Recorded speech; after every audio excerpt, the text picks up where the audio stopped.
เขาจะถอยรถออกแล้วก็ไปเอากระเจ้าเนาะ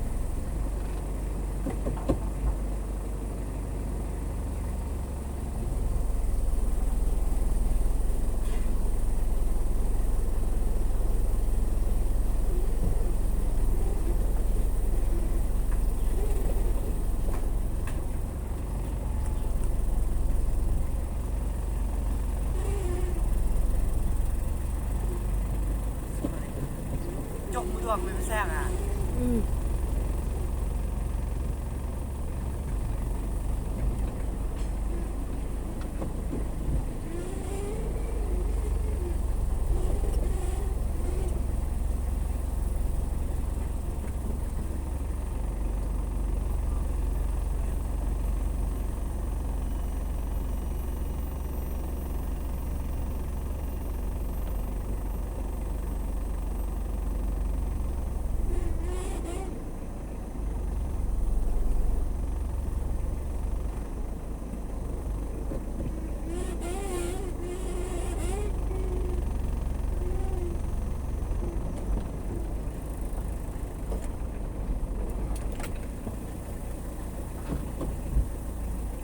ต้องได้ถอยรถกันเนาะ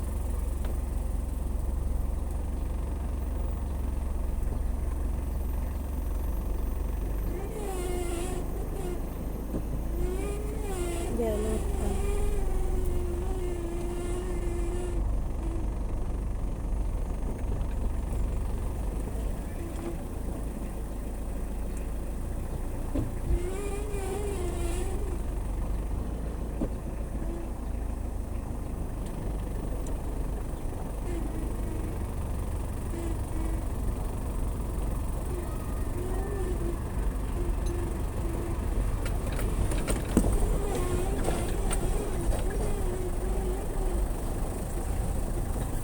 ว่าเขาจะอยู่อ่าอยู่คุกกลางเนาะจะอยู่บ้านกลางโมเมนต์มาบ้านใต้เนาะ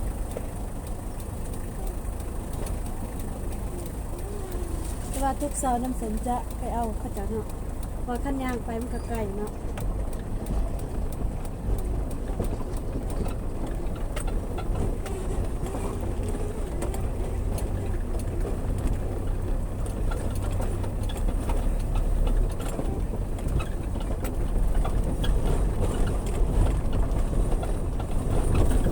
อันนี้แม่นสินทางอยู่กลางบ้านเนาะเขาจะปูหินเป็นของบริษัทเขาจะเนาะแต่ว่ามันมีบางจุดเขาจะปูยังไงเนาะ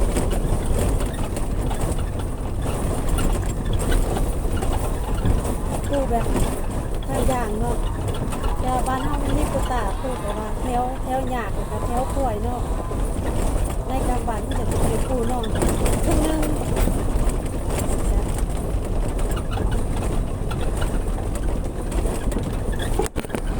โอ้โห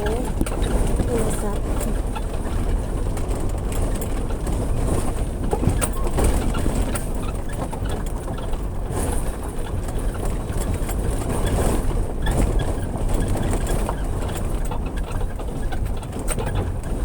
มันหลบเลย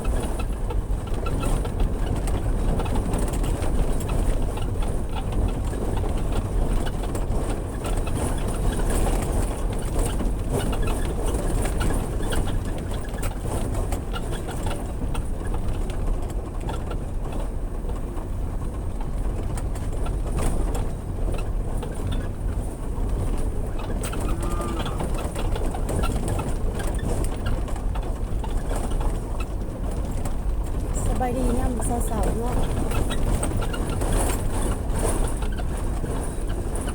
นี่แม่นไก่จะหวดแล้วเนาะแต่ว่าเอาเนี่ยน่าจะหวดก่อนเนาะ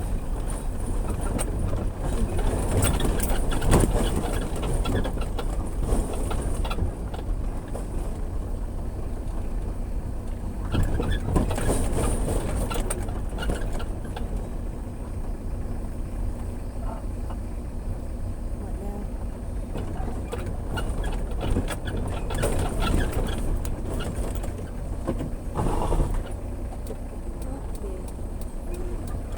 เบรกกินเนาะ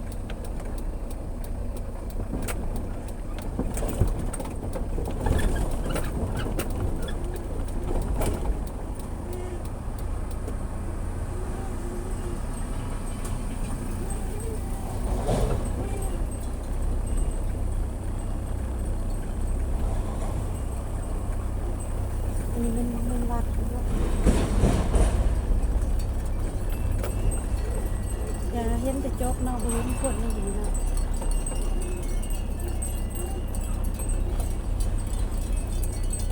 กำลังมาถา2-3คนเนาะแบบโทรหาเอื้อยน้องๆมาซอยเนาะ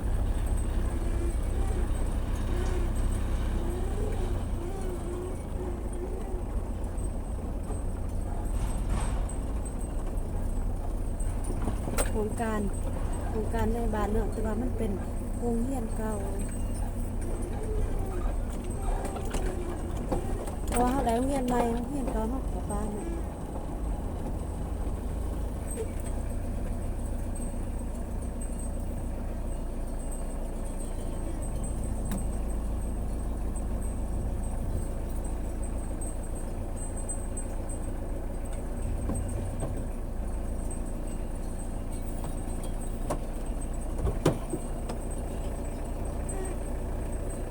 หมดเลยเนาะ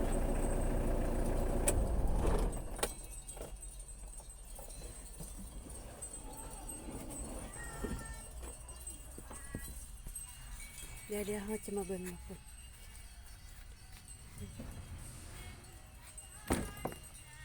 มาเลยเนาะคนเดียวเนาะ2-3 คนอันนี้เป็นโครงการในบ้านเนาะ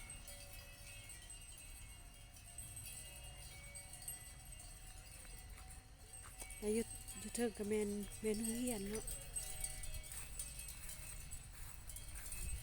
เพราะว่ามันจะมีโรงเรียนแล้วก็โครงการในบ้านแล้วก็วัดจะอยู่ข้างกันเนาะอยู่ข้างกันอันนี้เป็นวัดเนาะเป็นวัดที่ว่าพ่อเฒ่าเพิ่นสร้างไว้เนาะพ่อเฒ่าใหญ่แล้วก็อยู่บ้านเนาะเขาจะเลี้ยงงัวเนาะแต่ว่าเป็นอาชีพเสริม